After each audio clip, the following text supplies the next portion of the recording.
दोन निवडणुका पोटनिवडणुका या महाराष्ट्रात आहे आणि बारामती या ठिकाणची निवडणूक ही असल्यामुळे सर्वांचं लक्ष त्याच्याकडे लागलं आहे.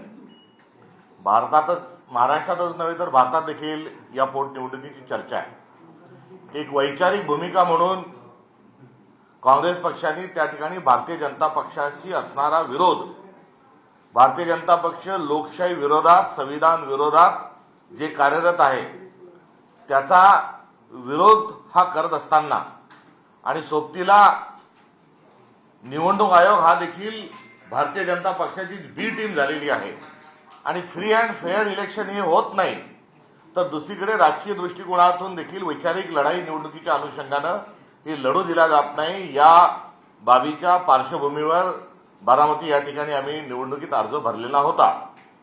केवळ बारामतीतच नव्हे तर भारतातला भाजपच्या विरोधातील सर्वात मोठा राजकीय विरोधी पक्ष या नात्याने बारामती आणि राऊरी या दोन्ही ठिकाणी जर आमचे मित्रपक्ष निवडणूक लढत असतील तर आम्ही ती निवडणूक लढवणार आहोत, लढवण्यास तयार आहोत, अशा प्रकारची भूमिका ही 15 मार्च रोजी आम्ही घेतली आणि या भूमिकेच्या अनुषंगाने आम्ही आमचा अर्ज दाखल केलेला आहे. आकाश मोरे हे आमचे काँग्रेस पक्षाचे अधिकृत उमेदवार म्हणून त्यांची निवड झालेली आहे. त्यांनी अर्ज देखील भरलेला आहे. एकूण 6 अर्ज आले. बारामतीच्या शहराच्या मध्यवर्ती ठिकाणी काँग्रेसचं आमचं कार्यालय आहे. आमचे कार्यकर्ते या क्षणालाही त्या ठिकाणी तिथे बसलेले आहेत आणि बारामतीत या ठिकाणी देखील काँग्रेस हा आपला कार्यकर्ता आणि विचार टिकून ठेवण्याच्या अनुषंगानं कार्यरत असताना या निवडणुकीमध्ये 6 तारखेला आम्ही अर्ज भरला.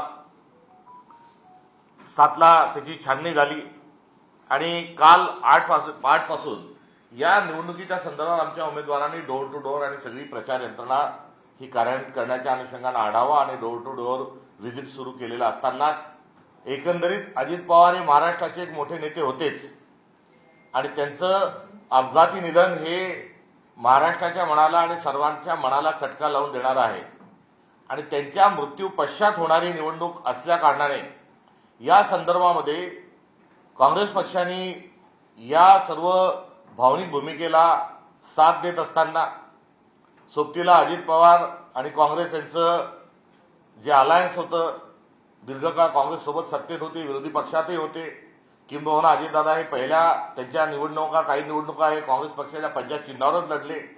या सर्व गोष्टींची आठवण करून देत असताना, नातं सांगत असताना, त्याची सौगात देत असताना या निवडणुकीमध्ये काँग्रेसने उभे राहू नये अशा प्रकारची विनंती आणि अशा प्रकारचा एक आग्रह हा आम्हाला प्रामुख्यानं हा राष्ट्रवादी अजित पवार पक्षाच्या वतीने करण्यात आला. ज्या उपमुख्यमंत्री आहेत सुनेत्राताई पवार यांनी या संदर्भामध्ये 5 तारखेला जरूर फोन केला होता, मात्र तेव्हा पक्षाचा निर्णय हा झालेला होता. त्यानंतर काल देखील त्यांनी एक विनंती करणारा आणि यामध्ये काँग्रेस पक्षाने अजितदादांशी असणारं त्यांचं जे नातं आहे आणि त्यांच्या नेत्यांशी असणारे संबंध जे आहे त्या पक्षाशी असणाऱ्या नात्याच्या अनुषंगानं विड्रॉल घ्या अशा प्रकारची कालही देखील त्यांनी ती भावना आणि विनंती व्यक्त केली होती. आज देखील त्यांनी पुन्हा एकदा संपर्क साधत असताना त्याच प्रकारची भावना ही व्यक्त केली.